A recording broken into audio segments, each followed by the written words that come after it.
जी, जी बिल्कुल बिल्कुल जी।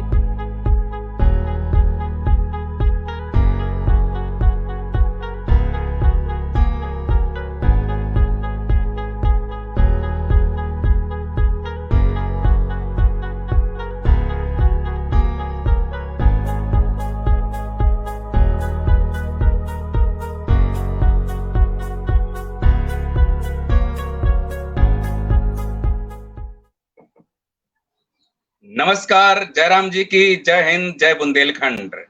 मैं जीएस रंजन बुंदेली झलक की ओर से आप सबका हार्दिक स्वागत करता हूं, अभिनंदन करता हूं। दद्दा की वो लाइन है कि हम कौन थे, क्या से क्या हो गए और क्या होंगे अभी। आओ विचारें आज मिलकर समस्याएं सभी। तो आज हमारे साथ हैं श्री सुमित दुबे जी। नमस्कार सुमित जी। नमस्कार भाई साहब रंजन जी, नमस्कार। आज मैं थोड़ा सा बता दूं सुमित जी के बारे में कि आप बुंदेली लोक संस्कृत कर्मी हैं। आप एक बहुत अच्छे गायक हैं, लोक गायक हैं। आपने एमकॉम किया है, एमएसडब्ल्यू, पीजीडीसीए और संगीत भूषण हैं। आप नरसिंहपुर मध्य प्रदेश से हैं। आपका एक यूट्यूब चैनल भी है और फेसबुक पेज सुमित का बुंदेली आंगन, जिसमें बहुत सी बुंदेली लोक कलाओं से संबंधित हर तरह की जानकारी पड़ी हुई है। तो लीजिए आज हम बातचीत करते हैं बुंदेलखंड में चौमास के लोक पर्व और पारंपरिक लोकगीत। जी सुमित जी, सबसे पहले तो दर्शकों को समझाइए कि ये क्या है, चौमास क्या है, उसके लोक पर्व क्या हैं। जी, सबसे पहले तो मैं बुंदेली झलक चैनल और आदरणीय रंजन जी का मैं हृदय से आभार व्यक्त करता हूँ, धन्यवाद व्यक्त करता हूँ, जिनने मुझे अपने पेज पर आने का मुझे अवसर प्रदान किया है। सबसे पहले मैं उनका हृदय से धन्यवाद करता हूँ, आभार व्यक्त आपका भी करता बहुत हूँ। बहुत आप धन्यवाद। सभी को जय आप सभी को जयराम जी की नरम हाथ। जैसा कि भाई साहब ने बताया, नरसिंहपुर मध्य प्रदेश से मैं बिलोंग करता हूँ। और नरसिंहपुर माँ नर्मदा के तट पर बसा हुआ एक जिला है, छोटा सा जिला है, वहाँ का रहने वाला हूँ। और सबसे पहले तो मैं ये कह देना चाहूँगा आप सभी से कि इस पेज पर बहुत ही बुंदेली संस्कृति के विद्वान लोग आ चुके हैं। आदरणीय विष्णु पटेरिया जी कल उनका हुआ, और लगभग रामशंकर भारती जी के 5-7 एपिसोड यहाँ पर हुए हैं। मतलब बहुत नॉलेज वाले लोग हैं। मैं उनके सामने कुछ भी नहीं हूँ, बस एक छोटा सा प्रयास कर रहा हूँ बुंदेली लोक संस्कृति को बचाने का, और चीज़ों को जोड़ते रहता हूँ। बहुत सारी चीज़ें हैं बुंदेली की, कहानी हैं, कहावतें हैं, लोकगीत हैं, बुंदेली आभूषण हैं पारंपरिक, जो हमारी दादी नानी परनानी लोग पहना करती थी, उनका भी संकलन करते रहता हूँ, उनको भी पब्लिश करता रहता हूँ। हमारे जो लोक पर्व हैं, लोक कथाएं हैं, इनके बारे में भी बहुत सारी मैं जानकारी इकट्ठा करता रहता हूँ। एक शौक है इस कारण से, बाकी मेरा इसमें कोई अलग से अध्ययन नहीं है। शौक के तौर पे लगभग 20 वर्ष से इस क्षेत्र में काम कर रहा हूँ। तो जैसा कि आज का विषय है हमारा चर्चा का, बुंदेलखंड के चौमास में मनाई जाने वाले लोक पर्व और उनसे जुड़े हुए लोकगीत। तो जो सबसे पहले तो बता दूं कि चौमास क्या होता है। जैसे कि आपने देखा होगा, चौमासा करते हैं अपने संत महात्मा लोग जो करते हैं। तो चौमास होता है आपका श्रावण से लेके कार्तिक। अपन जो कहते हैं अपने बुंदेलखंड में सावन से लेके कातक तक, तो 4 महीना, सावन, भादो, कुंवर और कातक, ये 4 महीने जो हैं इन्हें कहते हैं चौमासे। अब इन चौमासों में जो हमारे यहाँ, हमारे बुंदेलखंड में पर्व मनाए जाते हैं, उनकी हम थोड़ी सी चर्चा करेंगे। और उन पर्वों के वैज्ञानिक जो कारण है क्या है, उन पर्वों से जुड़ी हुई वैज्ञानिक चीजें भी क्या हैं, उन पे भी हम बातचीत करेंगे। और उन पर्वों के माध्यम से हमारे बुंदेलखंड में महिला सशक्तिकरण की जो हम बात कर रहे हैं कि महिलाओं को किस तरीके से सशक्तिकरण करने का हमारे यहाँ की, हमारी बुजुर्ग, हमारी दादी नानी लोगों ने कैसे प्रयास किया है, उसको भी हम चर्चा करेंगे।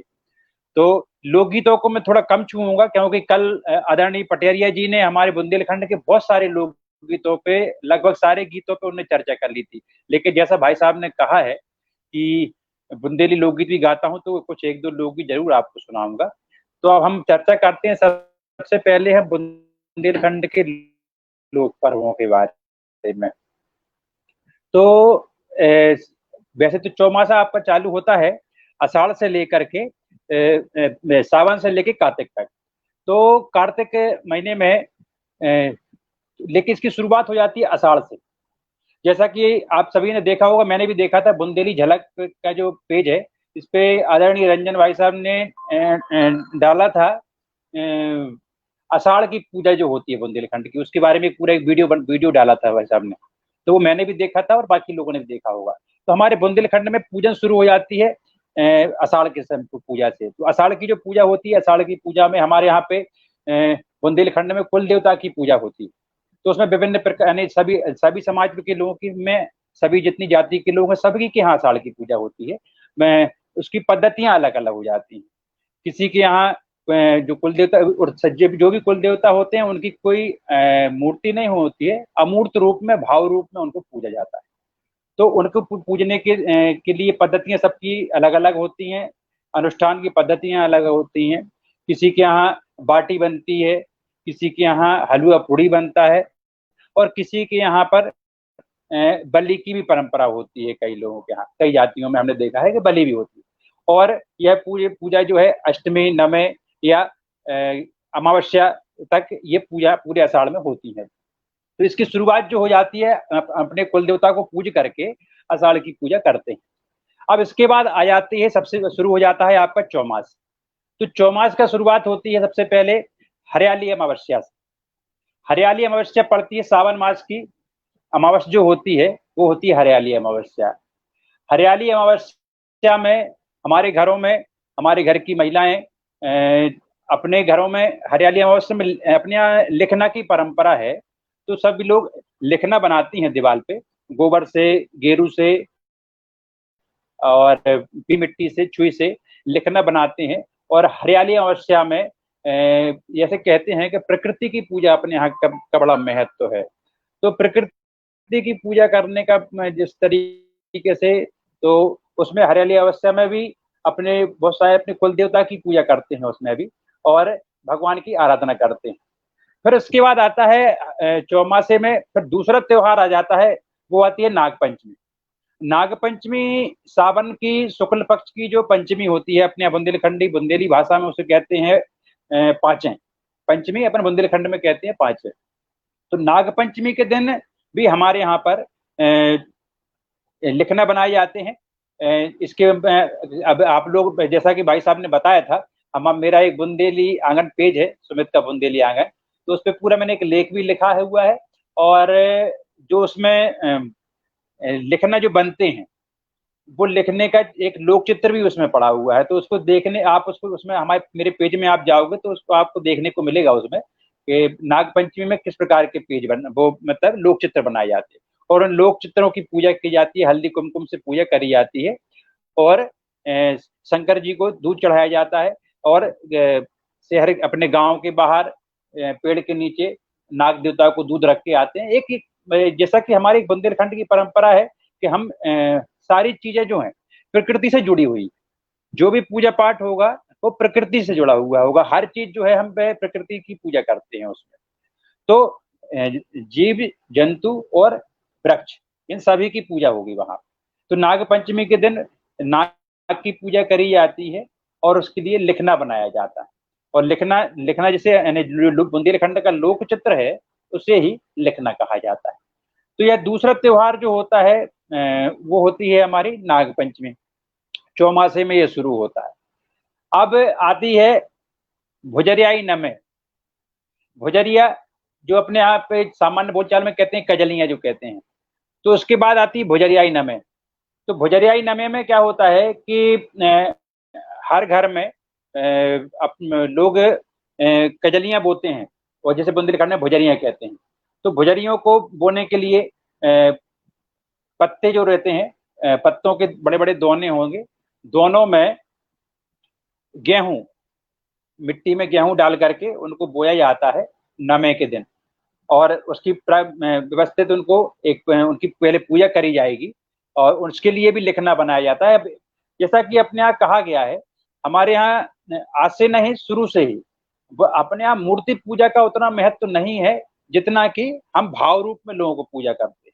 किसी भी देवता को हम उसका चित्र बनाते हैं, हमारे घर की महिलाएं उनका चित्र बनाती हैं और उस चित्र की हम पूजा करते हैं। तो ऐसे ही भुजरिया में भी चित्र बनाया जाता है और चित्र बना करके उसकी पूजा करते हैं। और दोने जो होते हैं, दोनों में मिट्टी डाल करके और उसमें गेहूं डाल दिया जाता है और उनको रख देते हैं। और नमे के दिन से प्रतिदिन उनकी पूजा होती है, होम धूप लगाया जाता है और रोज उनको पानी और दूध उनमें सींचा जाता है। बेसिकली इसका मूल कारण, व्यवस्था ये है कि ये भी प्रकृति से और हमारे सारे त्योहार जो हैं वो खेती किसानी से जुड़े हुए हैं। तो यह कजलिये बोने का भी एक मूल उद्देश्य ये होता है कि जो हमारे पास पहले के जमाने में लोग घरों में रहा करते थे, पानी गिरता रहता था, या चौमासे इसलिए हुआ करते थे कि 4 महीना जो है भारी झड़ी लगी रहती थी पानी की, तो लोग घर के बाहर निकलते नहीं थे। अब घर से नहीं निकल रहे हैं तो अपने आप को व्यस्त रखने के लिए और इसलिए इस प्रकार के त्योहार, यानी ये हमारे पूर्वजों ने ये त्योहार बनाए। तो त्योहार के इसके वैज्ञानिक कारण भी हुआ करते थे कि जो हमारे पास गेहूं का बीज रखा हुआ है उसकी एक हम टेस्टिंग करते थे कि वह उसका बीज जो है किस प्रकार का है, यह कैसा होगा आगे जाकर के जब हम बोनी करेंगे। जब कार्तिक में हम बोनी करते हैं गेहूं की, चने की, तो उसकी टेस्टिंग होती थी। तो वो हम जब भुजलिये बो देते थे, रोज उनकी हम पूजा करते हैं और उनमें दूध छिड़कते हैं। तो भुजलिया नमे में हम पूजा करके भुजलियों को बो देते हैं। अब इसके बाद आती है सीधे रक्षाबंधन का त्योहार आ जाता है। तो रक्षाबंधन के त्योहार में सभी लोग अपने अपने घरों में रक्षाबंधन मनाते हैं। रक्षाबंधन के दूसरा दिन जो होता है भादों की परमा, रक्षाबंधन का दूसरा दिन उसे कहते हैं भुजलिया, जिसमें हमारे बुंदेलखंड में परंपरा है, लोग भुजलिये मिलते हैं एक दूसरे से, अनरय में जाते हैं। तो उसके भुजलियां जो नमे के दिन हमने बोई थी वो परमा तक जो है बड़ी बड़ी हो जाया करती। तो उनकी व्यवस्थित अपनी भुजलियों के दिन, भादों की परमा के दिन उनका पूजन किया जाता है, पारंपरिक विधि विधान से उनका पूजन किया जाता है। और पूजन करने के बाद उनको घर में झूले में झुलाया जाता है। उनको झूले में झुला करके फिर उनको सारे घर की महिलाएं और पुरुष इकट्ठा होकर के गांव के नदी तालाब में जाते हैं। नदी तालाब में जाकर के वहां उन भुजलियों को खोंटा जाता है।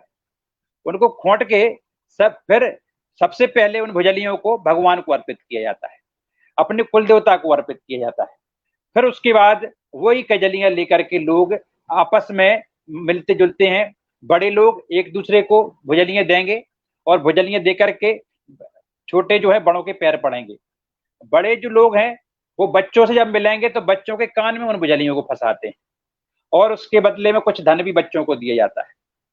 इस त्योहार का मूल उद्देश्य होता है, हमारे बुंदेलखंड में एक परंपरा है, हमारे यहाँ कहते हैं कि जिसके यहाँ कोई व्यक्ति का देहांत हो जाता है तो उस घर में अनरय हो जाता है। मतलब उस घर में फिर क्या है, कोई धार्मिक आयोजन नहीं होते, कोई विवाह कार्यक्रम नहीं होता है। तो उस परिवार को उस अनरय से, उस दुख से निकालने के लिए हमारे यहाँ दो त्योहार बनाए गए हैं। एक बनाया गया है भुजलिया और दूसरा बनाया गया है आपका होली। तो लोग जो है पूरे गांव के लोग इकट्ठे होकर के उस दुखी परिवार के यहाँ जाते हैं और दुखी परिवार के यहाँ जाकर के भुजलियां मिलेंगे और भुजलियां मिल करके उसको बताते हैं कि भाई अब आप सामान्य जीवन में आ गए हैं, जो व्यक्ति जानने वाला था चला गया है, अब आप अपने दैनिक जीवन में, अपने रूटीन वाले जीवन में लौट कर आ जाइए। तो यह एक सामाजिक समरसता के लिए, लोगों के जुड़ाव के लिए यह त्योहार भुजलिया मनाया जाता है। और इसके लिए लोग बड़े भाव से जाते हैं, बड़े सांस्कृतिक कार्यक्रम होते हैं। कल जैसा कि आदरणीय पटेरिया जी ने बताया था कि राचरे गाए जाते हैं हमारे बुंदेलखंड में, और राचरे जो है वो महिलाएं गाती हैं राचरे, और पुरुष गाते हैं, उन्हें कहते हैं सहरा। सेहरा नृत्य, सेहरा गाया भी जाता है और सेहरा नृत्य भी किया जाता है। और सेहरा में क्या होता है, पुरुष लोग जो है बड़े भाव से, एक हाथ में एक लकड़ी का डंडा होता है, जो डंडा होता है वो खैर की लकड़ी का बना होता है। खैर की लकड़ी जो है, जो मतलब लाल रंग की लकड़ी होती है, वो बड़ी मधुर होती है। अभी आप उसी खैर की लकड़ी से चटकुराई बनाया जाता है। तो उस खैर की लकड़ी में पूरे यानी गांव के पुरुष लोग जो है गोल गोल सर्कल में घूमते हैं और सेहरा नृत्य करते हैं और सेहरा गीत गाते हैं। तो सेहरा गीत की आपको 2 लाइन सुनाता हूं आपको, और सुनिएगा उसको और उसके भाव को समझिएगा। अरे धीरे धरो सबर करो राजा, पायल मोरी बाजे। धीरे धरो सबर करो राजा, पायल मोरी बाजे। पायल मोरी बाजे, पायल मोरी बाजे, पायल मोरी बाजे, पायल मोरी बाजे। धीरे धरो, अरे धीरे धरो सबर करो राजा, पायल मोरी बाजे। धीरे धरो सबर करो राजा, पायल मोरी बाजे। सास मोरी जागे ससुर मोरो सोबे, सास मोरी जागे ससुर मोरो सोबे। अरे ससुर की लाज धरो राजा, पायल मोरी बाजे। सास की लाज करो राजा, पायल मोरी बाजे। धीरे धरो सबर करो राजा, पायल मोरी बाजे। धीरे धरो सबर करो राजा, पायल मोरी बाजे। तो इस तरह के जो है सेहरा गीत गाए जाते हैं। और इस सेहरा गीत में पारंपरिक वाद्य यंत्र बजते हैं, उसमें मृदंग है, नंगड़िया है, यह बजाई जाती है। और सारे लोग जो है उस अनरे वाले घर में जाएंगे, कजलियां भुजरियां लेंगे और सेहरा नृत्य करते हैं। तो इसका मूल उद्देश्य यही है कि जो अनरे वाले घर में जाना है और उस घर में जो दुख था, उस दुख को खत्म करने के लिए कि भैया हम आ गए हैं आपके यहाँ पे, हमने नाचना गाना शुरू कर दिया है, अब आप भी अपने घर के सारे मांगलिक कार्यक्रमों को आप शुरू कर सकते हैं। यह आपके लिए अब किसी प्रकार का कोई बंधन नहीं है, कोई आप अन्याय नहीं है, सब जाने वाला व्यक्ति चला गया है, अब आप अपनी खुशियों में लौट कर आइए। यह हमारे बुंदेलखंड की बड़ा एक खूबसूरत खूबसूरत संस्कृति है हमारे यहाँ की। हमारे यहाँ किसी भी व्यक्ति के लिए, लोगों के लिए दुख है, ये जीवन का कहते हैं सार्वभौमिक सत्य है, जो गया आया है तो उसको जाना है, लेकिन उसको लेकर के बैठना नहीं है किसी व्यक्ति को। तो यह एक संदेश यह भुजलिया का पर्व हमारा देता है। अब भुजलियों की बात आती है हरछठ। अब हरछठ की पूजा जो है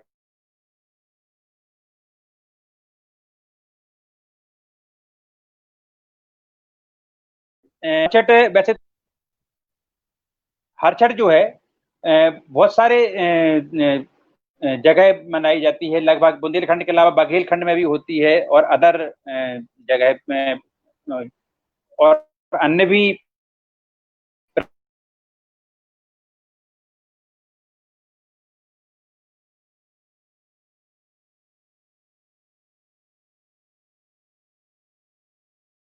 प्रांत हैं उनमें भी होती है, लेकिन बुंदेलखंड की जो हरछठ है उसके बारे में हम चर्चा करेंगे। मौसी हम बात कर, थोड़े कार्यक्रम चल रहा है, लाइव में हैं हम, थोड़े हम बात करा दे रहे हैं इस पर। जी हाँ,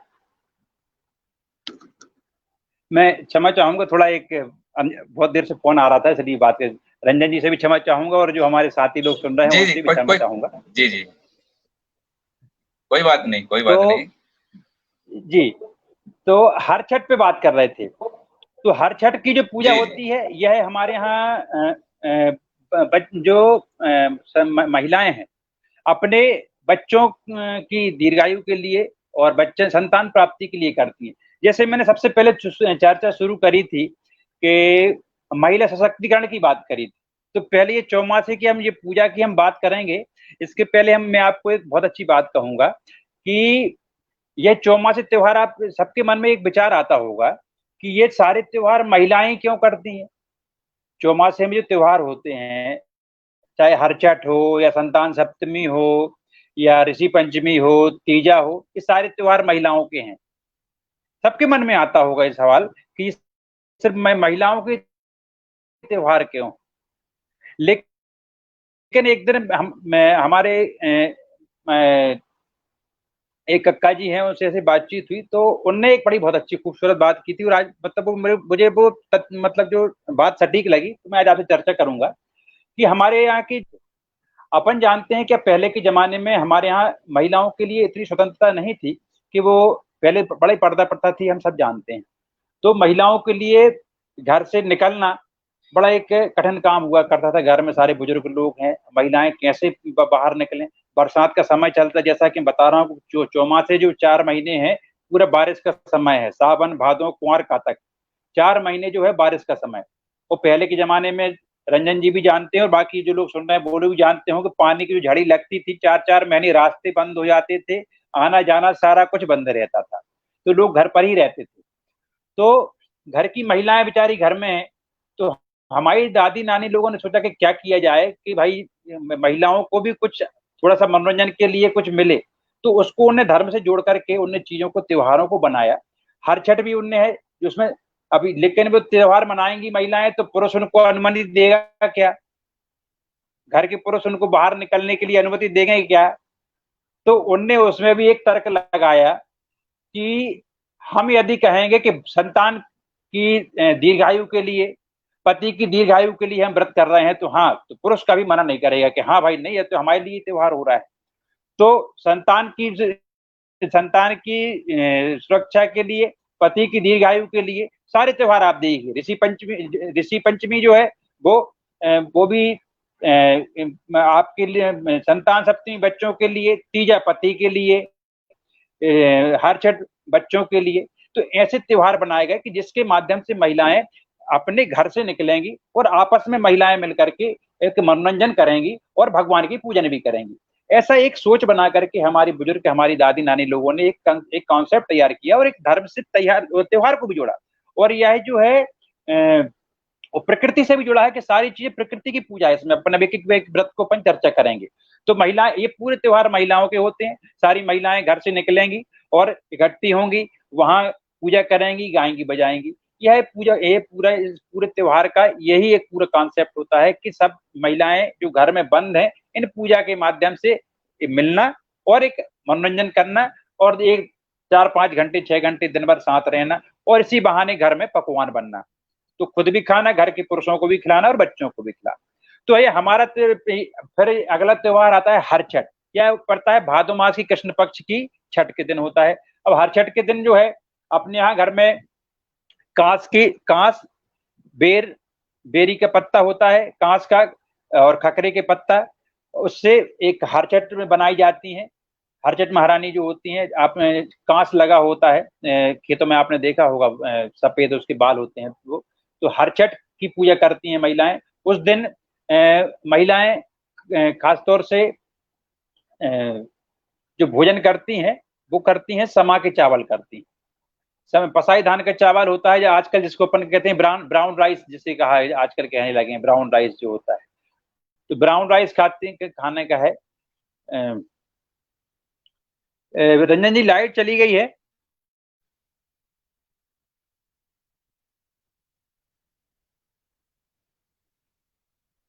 लाइट चली गई है रंजन जी, चल जाएगा इस लाइट में?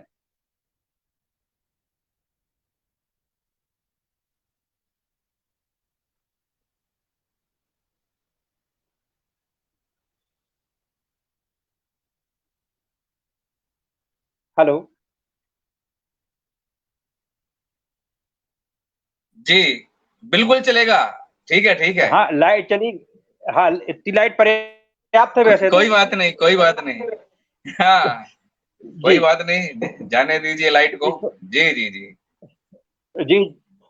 तो हर छठ में, हर छठ महारानी बनाई जाती है कांच से, बेरी से, और खकरा का पत्ता बनता है।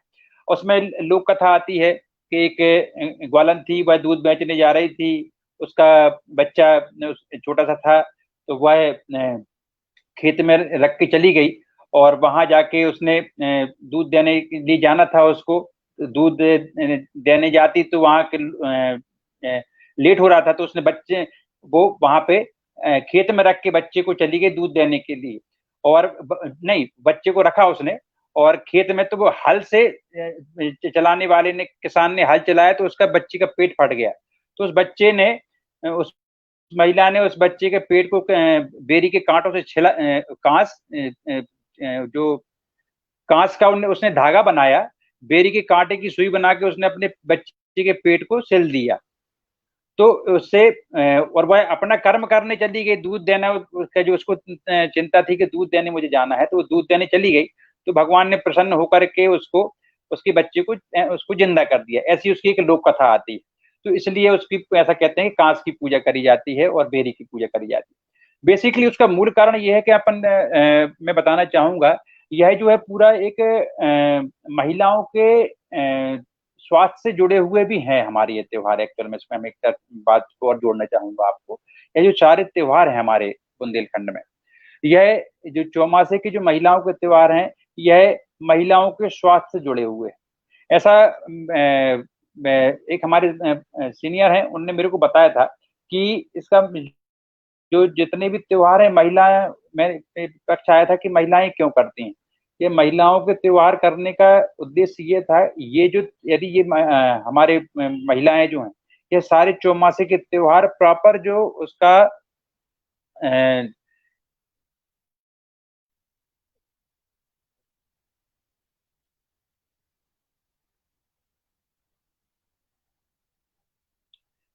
सारी महिलाएं जो व्रत हमारे बुंदेलखंड के बनाए गए हैं, इसको प्रॉपर यदि नियम से कर लेंगी, तो ऐसा कहते हैं कि जो महिलाओं की जो गायनिक समस्या है वह पूरे वर्ष नहीं होती, ऐसा मानना है।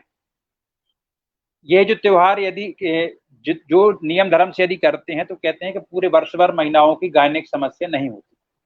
ऐसा मतलब हरचट की पूजा कर, इसलिए उसमें हरचट में कहते हैं कि उसमें भैंस का दूध के साथ आपको पसाए धान के चावल अकेले खाना है, और इसको पारंपरिक तरीके से पूजा करते हैं।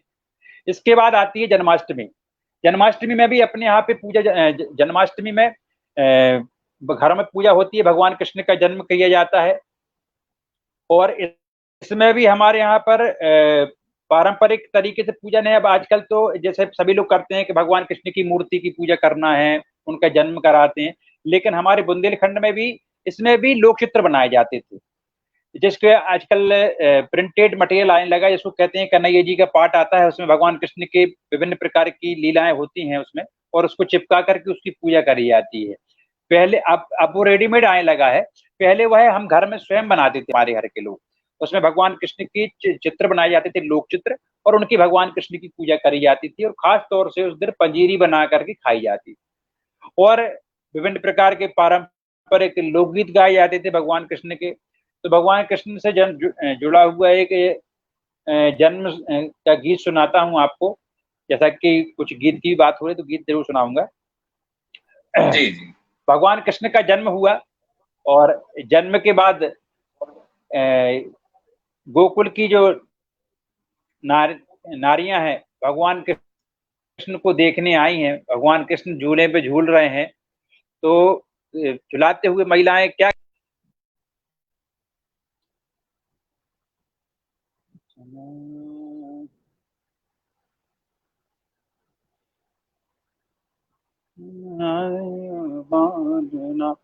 भगवान कृष्ण झूल रहे हैं, कृष्ण और के सखियां झुला रही हैं, तो वो क्या गीत गा रही हैं सुनिए। अरे मन मोहन ओदक ने जाए सखीरी, धीरे झोला दैयो पालना। मन मोहन ओदक ने जाए सखीरी, धीरे झोला दैयो पालना। अरे हारी सखीरी, काहे को बनो पालना। अरे हारी सखीरी, काहे को बनो पालना। और काहे की लागी डोर सखीरी, धीरे झुला दैयो पालना। मन मोहन ओदक ने जाए सखीरी, धीरे झोला दैयो पालना, अरे हारी सखीरी चंदन को बनो पालना, अरे हारी सखीरी चंदन को बनो पालना, और रेशम लागी डोर सखीरी धीरे झोला दैयो पालना, मन मोहन उदक न जाए सखीरी धीरे झोला दैयो पालना, मन मोहन उदक न जाए सखीरी धीरे झोला दैयो पालना। तो ऐसे जन्माष्टमी के समय घर में महिलाएं भगवान कृष्ण के गीत गाती हैं। अब इसके बाद आता है पूरा गीत, चौमासे की पर्वों के जी जी, इसके बाद आता है पर्व पूरा। पूरा जी रंजन जी, बहुत बढ़िया गीत आपने गाया। और अब मैं ये पूछना चाहता हूं कि क्या अभी भी ऐसे गीत गाए जाते हैं? जी रंजन जी, बिल्कुल गाए जाते हैं। अभी भी कृष्ण जन्म के समय घरों में महिलाएं इकट्ठी होकर के, और पड़ोस में यदि जो कृष्ण मंदिर वगैरह है वहां भी लोग महिलाएं इकट्ठी होकर के ये कृष्ण जन्म के गीत गाती हैं। अब इसके बाद आता है पूरा। जो पूरा जो है, जैसा कि मैंने कहा कि हमारे यहाँ, हम बुंदेलखंड में हमारे यहाँ प्रकृति, जीव जंतु, इनकी पूजा की जाती है। और खास तौर से हमारी, क्योंकि हमारी जीवन का जो सबसे महत्वपूर्ण चीज है वो है हमारे किसानी, और किसानी से जुड़ी हुई चीज, हमारा जीवन ही किसानी से है। हमारा जीवन किसानी से है, सारा कुछ किसानी से जुड़ा हुआ है। तो यह त्योहार, पूरा जो त्योहार है, हमारे घर के जो जानवर हैं, बैल हैं, बैलों की पूजा की जाती है इस दिन। क्योंकि उस दिन हमारी किसानी में सबसे महत्वपूर्ण, अब तो ठीक है ट्रैक्टर हो गए हैं और सारा कुछ काम ट्रैक्टर से होने लगा, लेकिन पहले सारे काम बैल से किए जाते थे। तो वही परंपरा आज भी चली आ रही है। तो लोग पूजा करते हैं, तो घर के जो जानवर हैं बैल, उनकी पूजा करी जाती है। और बच्चों को घर में लकड़ी के, या बहुत सी जगह अधिकतर तो लकड़ी के बैल बनाए जाते हैं, घोड़े बनाए जाते हैं, उनकी पूजा करी जाती है। और उनके लिए बच्चों को सुबह से बच्चे लग जाते हैं, अपने जो लकड़ी के घोड़े हैं और बैल हैं उनकी धुलाई करते हैं, सफाई करते हैं, उनको सजाते हैं। घर के बड़े लोग जो हैं अपने घर के जो सजीव जो बैल हैं, घोड़े हैं, उनको धुलाएंगे, तैयार करेंगे, और उनकी शाम को पूजा करी जाती है। पूजा करेंगे उनकी, और घर में पकवान बनाए जाते हैं उस दिन। खास तौर से खुरमा, बतिया, जैसे बतिया को अपने बुंदेलखंड में ठेठरा भी कहते हैं, ठेठरा बनते हैं, खुरमा बनते हैं। इनको स्पेशली विशेष तौर पे बनाया जाता है, और जानवरों की पूजा करी जाती है। अब इसका भी उसको एक बहुत ही व्यवहारिक पक्ष आपको बताऊंगा। यह तो हो गया पूजन की बात हो गई।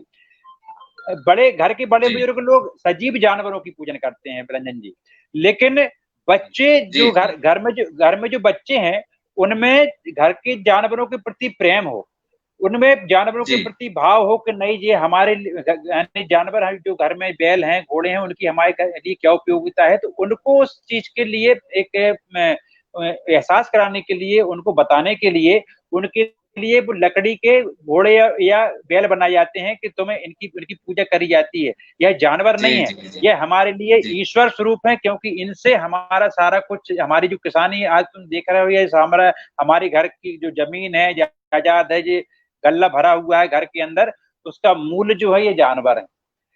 तो ये हमारे लिए पूजनीय है।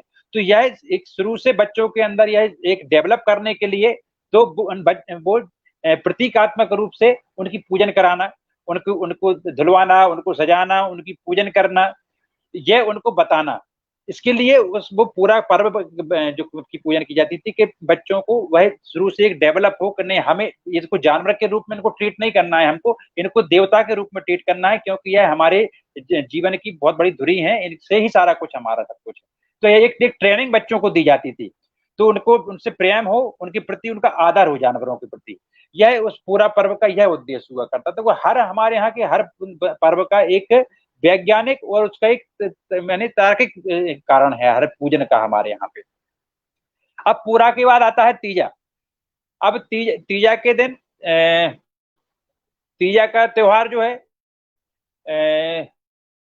दोज के आपकी भादो शुक्ल पक्ष की तीज पड़ती है, उसको तीजा कहते हैं। लेकिन यह त्योहार शुरू हो जाता है आपका दोज की शाम से। दोज की शाम को महिलाएं रात्रि में स्नान करती हैं और नहाने के पहले हम उसमें हमारे यहाँ कहते हैं उसको राम दतौन कहते हैं भाई साहब। तो 3 दतौनें आती हैं घर में, जो अपने समाज में कहते हैं, जो खवास कहते हैं अपने यहाँ पर। तो वो आपके यहाँ के आकर के राम दतौन दे के जाते हैं 3। तो उन रात में नहाने के पहले दतौन करना और नहाना और उसके बाद खीरा खाना और आपका तीजा का वो संकल्प ले लेती हैं महिलाएं। फिर सुबह उठेंगी, सुबह बगैर बोले वही दूसरी दतौन करेंगी। दतौन करने के बाद स्नान करेंगे ब्रह्म मुहूर्त में और व्रत का संकल्प लिया जाता है। और तीजा का जो तीजा उस दिन, तीजा के दिन महिलाएं निर्जला उपवास करती हैं, को ना पानी तक नहीं पीती हैं महिलाएं, दिन भर उपवास करेंगी और पूरे फूल इकट्ठे करेंगी। फूल इकट्ठे कर करके मालाएं गजराएं बनाती हैं, दिन भर व्यस्त रहती हैं महिलाएं, तरह तरह के पकवान बनाती हैं। भगवान उस दिन तीजा के दिन भगवान शंकर की, पार्वती जी की पूजा होती है। ऐसा कहा जाता है, पौराणिक जो पोथी में लिखा हुआ ऐसी कथा है कि पार्वती जी ने भगवान शंकर को पाने के लिए यह व्रत किया था। तो महिलाएं भी अपने पति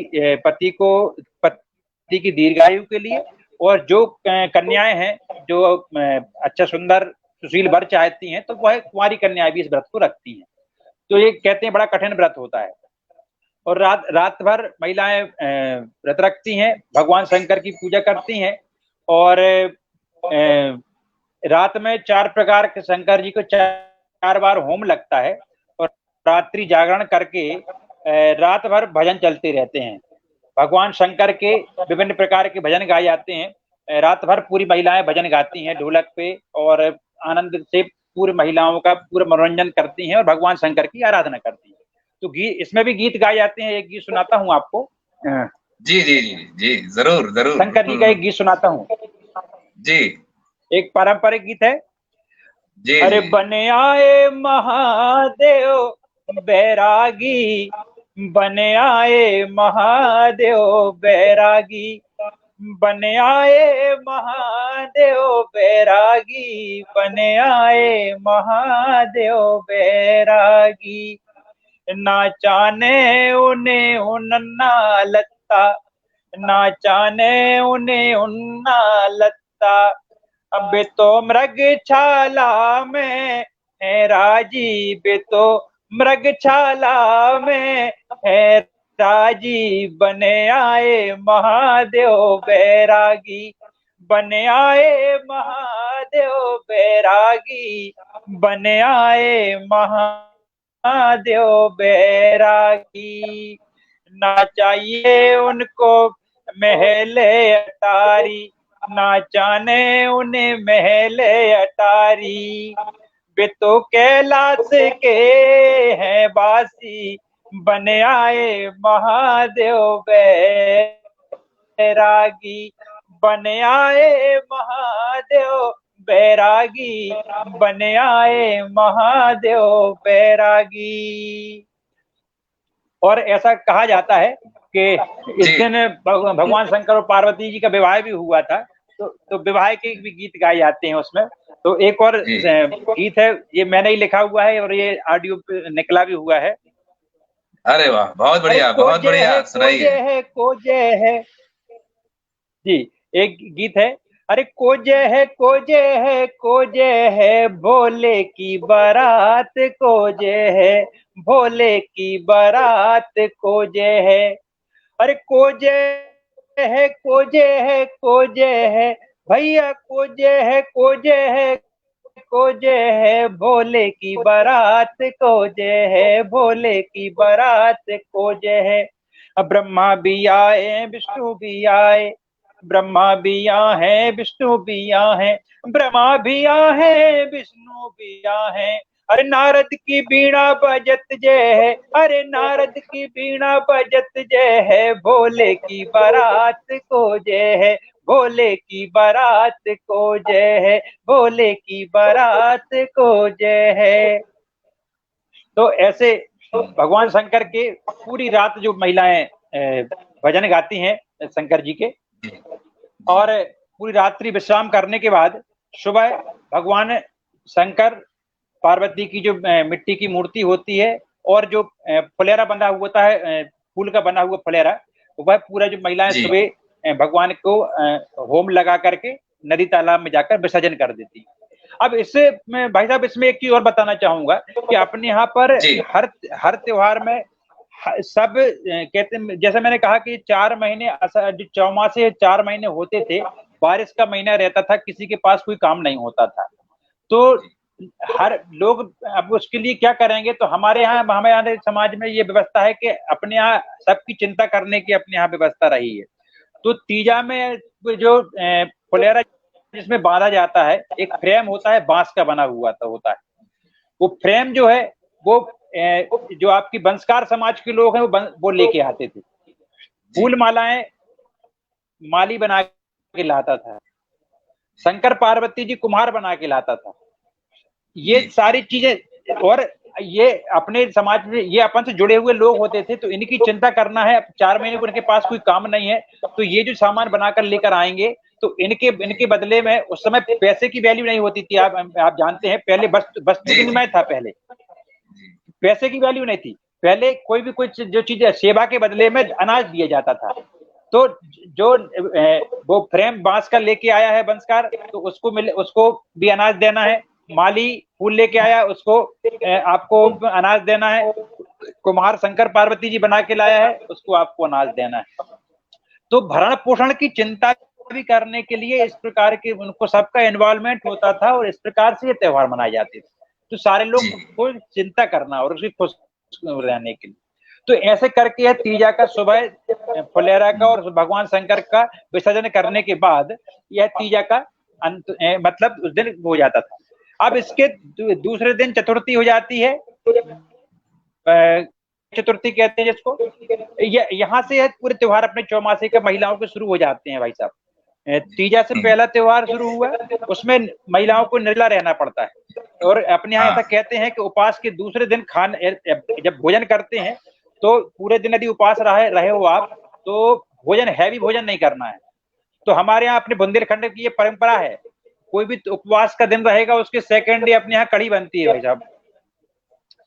क्या बात है। कढ़ी बनने का कारण क्या है? कढ़ी बनने का कारण क्या है? इसका भी वैज्ञानिक कारण है कि कढ़ी जो है भाई साहब, किसमें कहते हैं कि इसमें बगैर फ्रिज के 3 दिन तक इसमें किसी प्रकार के जर्म्स नहीं आते, ना ही कोई इसमें फंगस होती है इसमें। तो यह जो कढ़ी खाएंगे, तो अपने जो खाली पेट आप रहो, उसको एक आप लोगे तो आप असर बुजुर्ग कि उसके से जो है स्पेशली कढ़ी बनाई ही खाना है आप। चतुर्थी की कढ़ी बनती, फिर चतुर्थी हुए पंचमी के दिन जो भादो मास की शुक्ल पक्ष की पंचमी होती है, और भगवान उस दिन सप्तऋषियों की पूजा करी जाती है। पान के ऊपर 7 ऋषियों को बनाया जाता है चंदन से, 7 पान पे 7 ऋषि बनाते हैं, 7 ऋषि अपने जो हैं, और माता अरुंधति की पूजा करी जाती है उस दिन। और उस दिन भी समा के चावल, पसाई धान का चावल और भैंस का दूध स्पेशली खाया जाता है उस दिन। और यह उपवास जो है स्पेशली, जो पहले भी मैंने कोट किया था कि यह उपवास खास तौर से गायनिक उसके लिए रखा जाता है, और ऐसा कहा जाता है कि जो महिलाएं रजो निवृत्ति जिनकी हो जाती है, जैसे कि 50 साल 55 साल के ऊपर की महिलाएं हैं, वह यह व्रत नहीं करती। जो महिलाएं जो रजस्वला होती हैं वही इसका उपवास करती हैं। तो यह कहते हैं कि जो महिलाएं ऋषि पंचमी का व्रत करती हैं, उनको पूरे वर्ष भर जो है किसी प्रकार की गायनिक समस्या नहीं होती। ऐसा मानना है। अपने घर में जो महिलाएं पूजन करती हैं उनका ऐसा बुजुर्गों का मानना है। तो ऋषि पंचमी के बाद फिर जो दूसरा दिन होता है वो होती है मौर्याई छठ। मौर्याई छठ जी होती है शुक्ल पक्ष की छठ जो है, भादो मास की शुक्ल पक्ष की जो छठ है उसे कहते हैं मौर्याई छठ। मौर्याई छठ जो है उस दिन अपने यहाँ बुंदेलखंड में विवाह जो होते हैं, जी विवाह में जो लगुन से लेकर के जो चालू होता है शादी के समय, लगुन है, मांगर माटी है, माता पूजन है, और आपका मड़वा है, मायना है, बारात निकासी है, ये सारी चीजें होने के बाद और सब पूजन होने के बाद सब खत्म हो जाता है। लेकिन घर के अंदर आपने देखा होगा मंडप और जो मड़वा रहता है, खाम गड़ा रहता जी है, आपने देखा होगा बुंदेलखंड में जी जी जी जी जी शादी जरूर हो जाएगी तो जी मंडप और हाँ खाम गड़ा रहता है। तो ये मौर्याई छठ के दिन घर में सारे कुटुंब के लोग इकट्ठे होंगे और इकट्ठे होकर के पूरा जिस प्रकार से शादी में अपने पुरखों की पूजा करी जाती है, कुल देवता की पूजा करी जाती है, उसी तरीके से उसी मंडप में पूजन होगी अपने कुल देवता की। और अपने यहाँ परंपरा है कि जो कुल पूजा होगी, पुरखों की पूजा होती तो उसमें मेहर बनाए जाते हैं या खकरियां पपरियां बनाई जाती हैं, तो वह बनाई जाएंगी, उनका भोग लगेगा। उसके बाद सारे घर की महिलाएं जो जैसे कि उसका नाम है मौर्याई छठ, तो जो दूल्हे की मोहर होती है, कलगी जैसे होते हैं, उसको उस दिन स्पेशली उसको ले जा करके नदी में उसका विसर्जन किया जाता है। विसर्जन करने के बाद ऐसा ही वर पक्ष में भी होता है और वधु पक्ष में भी होता है। वधु पक्ष में मोहर कौन सी होगी? जब लड़का मड़वा मारने के लिए जाता है, परंपरा अपने यहाँ पे जो एक लोक रीति है, मड़वा मारने जाता है दूल्हा, जी तो जी वहां अपनी मोर मोर का एक हिस्सा भी तो वहां छोड़ के आता है। तो लड़की वाले जी उस मोर को सिराने जाते हैं और लड़के वाले जो है लड़के की मोर को सिराने जाते हैं। फिर लौट के आती हैं महिलाएं, घाट में पानी भर के लाती हैं नदी का, उस पानी को सारी सब घर के लोगों के ऊपर सीधा उछाला जाता है। बड़ा हास परियास होता है, बड़ा आनंदित होते हैं। फिर उसके बाद सारे घर की महिलाएं अपने पारंपरिक भोजन, कड़ी भात, बड़ा बिजोरा, मंगोड़ा, दाल भात सब बनाते हैं और पारंपरिक भोजन को सब लोग पूरे परिवार कुटुंब के लोग मिलकर के उस मौर्याई छठ के दिन किया जाता है। तो ये मौर्याई छठ का अपने बुंदेलखंड में बड़ा ही बहुत ज्यादा महत्व है, क्योंकि शादी का यह सबसे आखिरी रस्म होती है विवाह की। जी तो इस तरीके से मौर्याई छठ होती है। इसका जो अगला जो त्योहार होता है वो होती है संतान सप्तमी। संतान सप्तमी के दिन महिलाएं व्रत रखती हैं सुबह से। उस दिन खास तौर से आटे और गुड़ के मीठे पुए बनाए जाते हैं और उस दिन ही भगवान शंकर और पार्वती की पूजा की जाती है। और संतान सप्तमी में भी लिखना बनाते हैं, पान के ऊपर चंदन से लिखना बनाए जाएंगे और उनकी पूजा करते हैं। और एक चांदी का तार रहता है, चूड़ा कहते हैं उसको, अपने घर में अपनी माताएं वगैरह सब पहनती हैं, उसकी पूजा करती हैं। और वो यह त्योहार स्पेशली मैं इसलिए रखती हैं क्योंकि संतान की खुशी के लिए, संतान खुश रहे इसलिए रखी जाती है। और इस दिन खास तौर से महिलाएं वही 7 पुए बनाती हैं अपने लिए, वो जिसको दही के साथ खाया जाता है।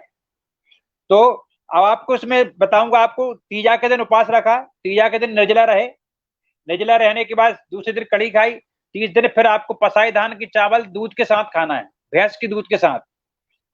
फिर मौर्याई छठ के दिन जो है कुछ नहीं है, फिर एक दिन छोड़ करके संतान सप्तमी होती है जिसको दही के साथ पुआ खाना है आप। ये ऐसा कहा जाता है कि ये जो 3 त्योहार हैं, तीजा, ऋषि पंचमी और संतान सप्तमी, यह यदि नियम से यदि महिलाएं कर लें तो कहते हैं कि पूरे वर्ष भर जो है महिलाओं की जो गायनिक समस्या है किसी प्रकार की है वह नहीं होती, ऐसा हमारे बुजुर्गों का मानना है।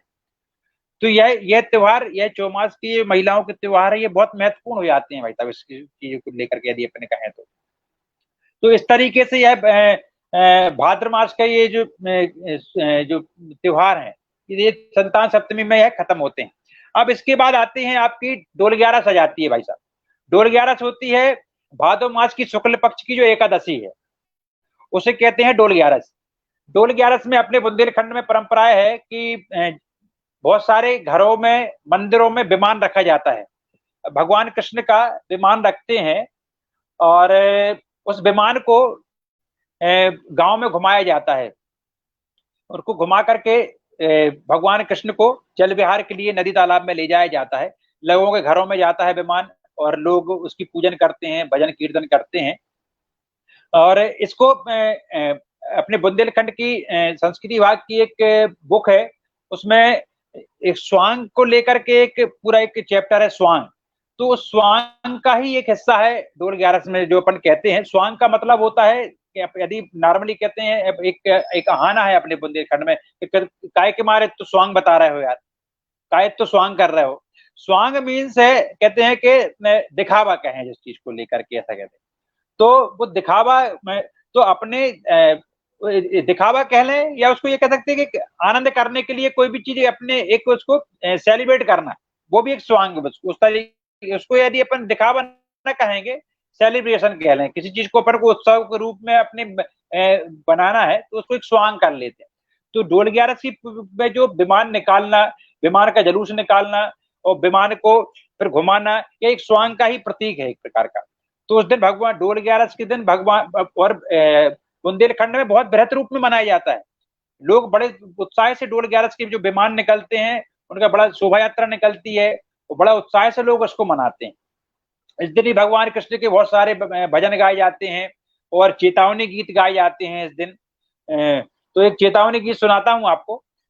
रात्रि ढोल 11 के दिन पूरी रात्रि जागरण होता है लोगों के यहाँ, वो विमान रात भर घूमते हैं और घरों घरों जाकर बैठते हैं और वहां भजन होते हैं। तो भगवान कृष्ण के भजन सुनाए जाते हैं, राम के भजन सुनाए जाते हैं, चेतावनी गीत गाए जाते हैं। तो एक चेतावनी गीत सुनाता हूं आपको। एक दिन राम घरे सब जाने, एक दिन राम घरे सब जाने, सीधे घोड़े ताने, सीधे घोड़े ताने, एक दिन राम घरे सब जाने, एक दिन राम घरे सब जाने। लीप पोत के भों में धर दो, लीप पोत के भों में धर दो, अरे ऊपर चादर ताने, ऊपर चादर ताने, एक दिन राम घरे सब जाने, एक दिन राम घरे सब जाने। भाई बहन और कुटुंब कबीला, भाई बहन और कुटुंब कबीला, अरे तई धरे रह जाने, तई धरे रह जाने, एक दिन राम घरे सब जाने, एक दिन राम घरे सब जाने। तो इस तरीके के रात भर बहुत सुंदर सुंदर भजन होते हैं, रात भर लोग गाते हैं ढोल 11 के दिन में। अब ढोल 11 के बाद ये पर्व तो नहीं कहेंगे, लेकिन हाँ, ये 15 दिन होते हैं, अपने लोक रीति है, लोक रिवाज है, पुरखा के हो जाते हैं। पुरखों की पूजा करी जाती है 15 दिन। आपके शुक्ल पक्ष, अपने भादो महीने का जो है महीना, उसमें पुरखों की अपन पूजा करते हैं। और रोज अपने घर के सामने अपने पुरखों का लिखना बनाया जाता है। भाई साहब, गोबर से लीपेंगे, आटे से अपने पुरखों को बनाते हैं और उनकी पूजन करी जाती है। और श्राद्ध पक्ष में अपने पुरखों को पानी दिया जाता है और उनके कहते हैं कि अपने बुजुर्गों के नाम से 5 प्रकार के खाने निकाले जाते हैं, उसमें गाय के लिए, कुत्ते के लिए, कौवे के लिए दिया जाता है, तो वो पुरखों को पहुंचाने के लिए। तो ये पुरखा 15 दिन अपने यहाँ पे चलते हैं चौमास में। पुरखों के बीच में कृष्ण पक्ष की अष्टमी के दिन महालक्ष्मी का व्रत किया जाता है। महालक्ष्मी की पूजन होती है। महालक्ष्मी में मिट्टी की एक हाथी बनाया जाता है और हाथी को घर की महिलाएं पूजन करती हैं। उसमें विभिन्न प्रकार के पकवान बनाए जाते हैं। बेसन के उसमें गुजिया बनता है, पपरियां बनती हैं, खकरियां बनती हैं, और हाथी को चढ़ाने के लिए बेसन और मैदे के आभूषण बनाए जाते हैं। इसको लेकर के मैंने अभी एक लेख भी लिखा था मेरे बुंदेली आंगन में, तो लोग चाहें तो उसको और पढ़ सकते हैं। उसको बहुत सारी चीजों को डिटेलिंग की है। उसमें हमारी एक बहुत हमारी आदरणीय है भाभी जी, अंजू पेठिया जी हैं, अपने बुंदेलखंड की हैं, वो लोक चित्र पर काम करती हैं, तो वो भी उस पर लिखने का काम भी करती हैं और वो बताती भी हैं बहुत सारी चीजों को।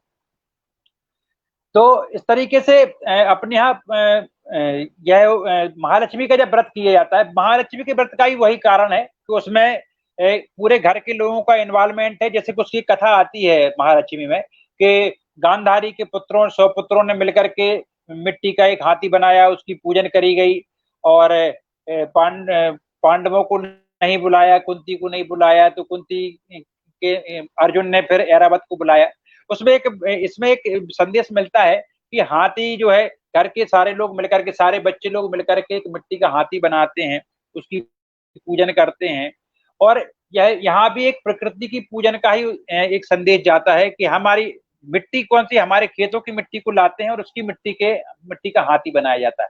तो उस मिट्टी के प्रति आपकी श्रद्धा हो, तो आपकी मिट्टी के प्रति आपकी आस्था हो, तो यानी जो युवा पीढ़ी है, आने वाली पीढ़ी, उसको बताने के लिए भी एक संदेश दिया जाता है कि मिट्टी का क्या महत्व है। और इसको अपन, यही भगवान है, यह मिट्टी है तो मिट्टी है, लेकिन इसी को हम भगवान के रूप में बनाएंगे तो ये पूजनीय हो जाती है। ये कैसा संदेश इसके माध्यम से जाता है।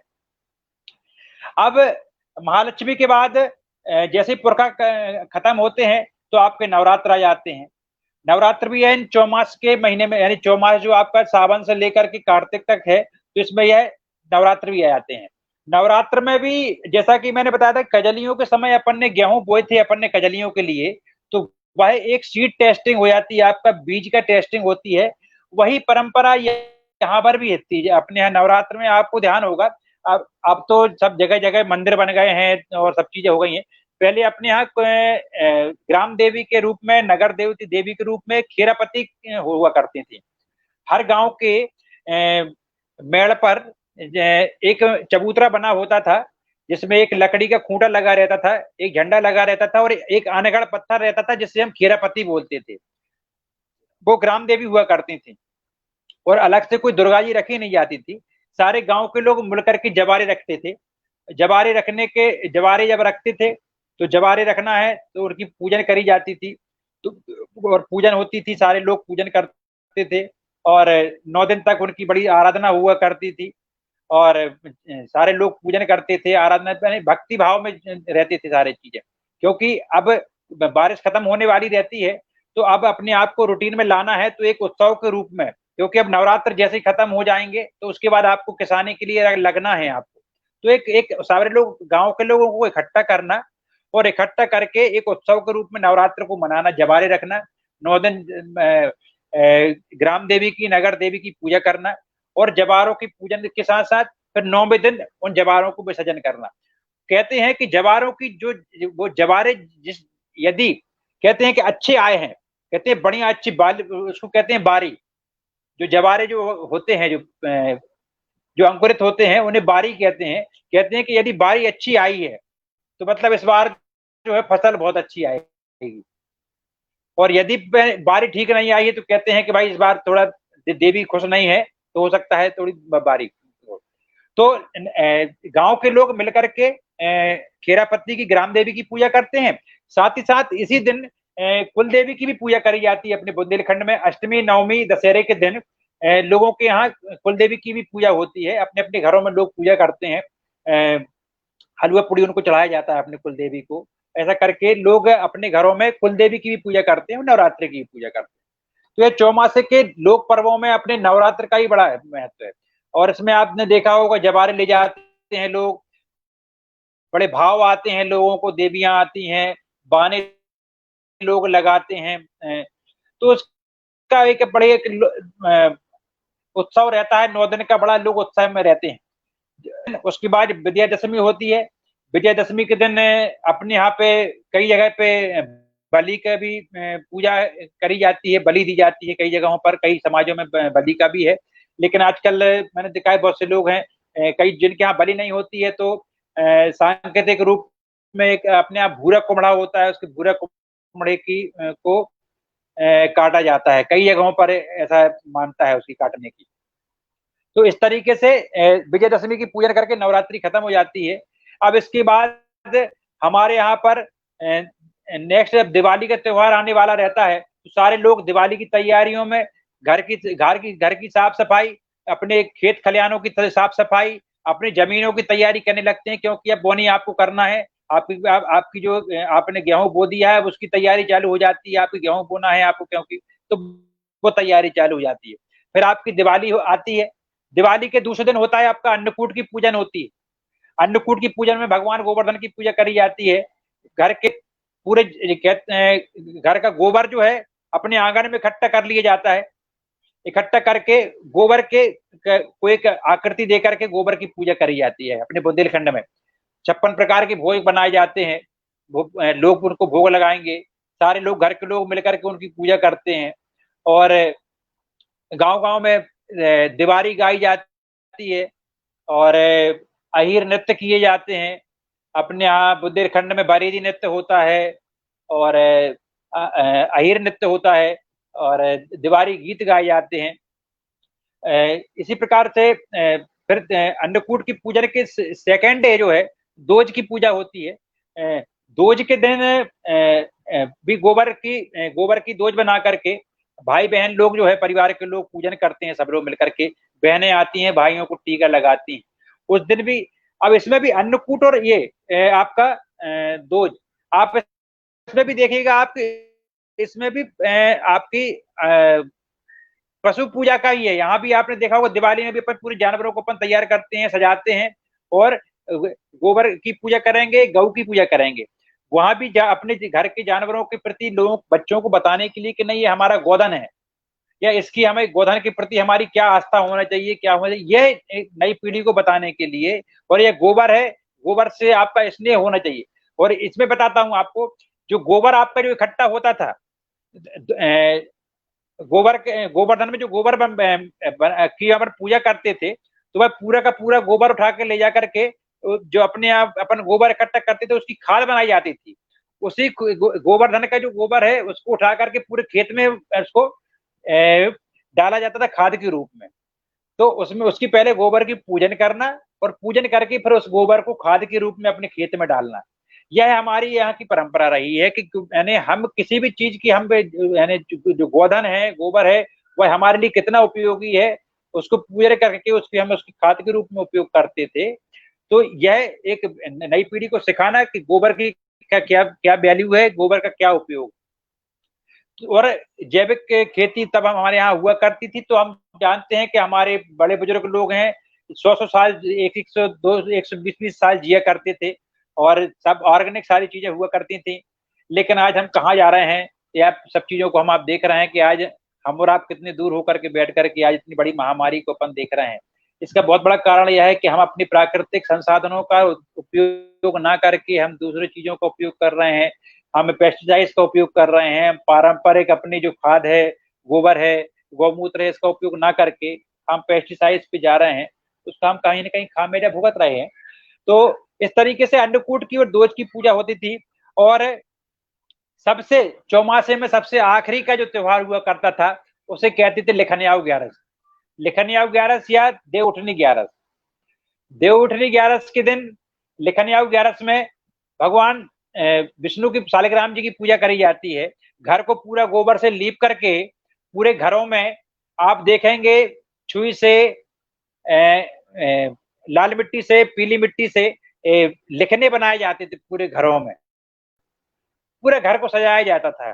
पूरे घर की महिलाएं लिखनियाऊ ग्यारस के दिन लिखना बनाती थी पूरे घर के अंदर। और नई फसल गन्ना आती थी, क्योंकि गन्ना आया। आप देखेंगे कि लिखनियाऊ ग्यारस में जो पूजन होती है, पूरे जो फल आने वाला है उसकी पूजन होती है, जो सब्जी जाने वाली उसकी पूजन होती है। आप देखो गन्ने की पूजन होगी, गन्ने की मड़िया बनाएंगे और तुलसी जी की पूजा करेंगे। उसमें भगवान शालिग्राम जी को रखेंगे। उसमें फिर अपन क्या चढ़ाते हैं, बेर भाजी आंवला उठो देव सांवला। बेर, चने की भाजी, भटा, घुइया, पीढ़, ये सिंगाड़ा, ये सारी चीज हम चढ़ाते हैं, क्योंकि बेर आने वाला है। चने और खास तो आपको रंजन जी बताना चाहूंगा, हमारे यहाँ पे चौमास में स्वस्थ रहने के लिए किसी प्रकार की हरी सब्जी नहीं खाई जाती थी, क्योंकि कहते हैं कि हरी सब्जियों में यानी शुद्ध नहीं होती है। तो कोई भी भाजी, भटा कोई भी सब्जी नहीं खाई जाती थी। तो देवउठनी 11 लिखनिया 11 के दिन सारा कुछ भगवान को जो नया आया है, भटा है, भाजी है, सब चढ़ाएंगे। उसको चढ़ाने के बाद हम उसको खाना शुरू करेंगे।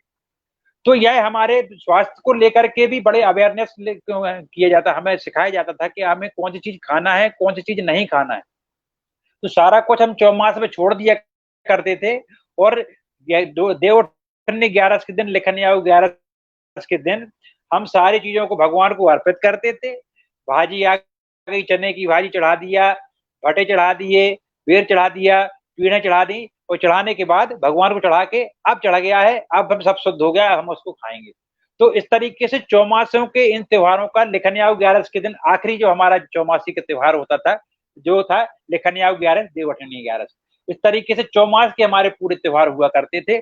और त्योहारों को मना करके 4 महीने का जो आनंद हुआ करता था, इसके बाद त्योहारों को मना करके लोग अपने दैनिक जो जिंदगी है, अपनी किसानी वाली जिंदगी है, उसकी तरफ लोग बढ़ जाते थे और किसानी का जो काम अपना शुरू कर देते थे। इस तरीके से ये 4 महीने के त्योहार हमारे बुंदेलखंड में मनाए जाते हैं और उनके बड़े वैज्ञानिक कारण हैं। और उनके वैज्ञानिक कारण के साथ बड़े संस्कारिक कारण हैं। उनसे हमारी नई युवा पीढ़ी को बड़े संस्कार मिलते थे। और इसको समझने के लिए मैंने जैसे शुरू में ही बताया था, मेरा कोई अध्ययन नहीं है इसको लेकर के, मैंने कोई पढ़ाई नहीं करी है इसकी। बस ये है, लगभग 20 साल हो गए हैं जहाँ जो उसको आप जैसे लोग जो मिलते हैं, बुजुर्ग लोग मिलते हैं, जो बताते हैं उसको सुन लेता हूँ और लिख लेता हूँ और लोगों को अपने तक पहुंचाता हूँ। तो इस तरीके से हमारे पूरे चौमास के त्योहारों के बारे में चर्चा करी है। और हो सकता है कि उसमें बहुत सारी कुछ चीजें ऐसी छूट गई हो, या कुछ है प्रयास किया आप सबसे चर्चा करने का आप लोग। नहीं नहीं, बहुत बहुत अच्छी चर्चा रही। और बुंदेली झलक का उद्देश्य भी यही है। आज हम मुंबई से ये सारा ऑपरेट कर रहे हैं, और मैं काफी दिन से मुंबई में रह रहा हूँ, दिल्ली में, महानगरों में रहा हूँ।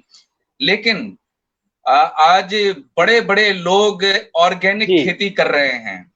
हमारी फिल्म इंडस्ट्री से बहुत से एक्टर, बहुत से डायरेक्टर ऑर्गेनिक खेती कर रहे हैं। सचमुच हम कहाँ थे, कहाँ से कहाँ आ गए हैं। हमारे भारत गांव का देश है, और गांव में सब कुछ ऑर्गेनिक होता था।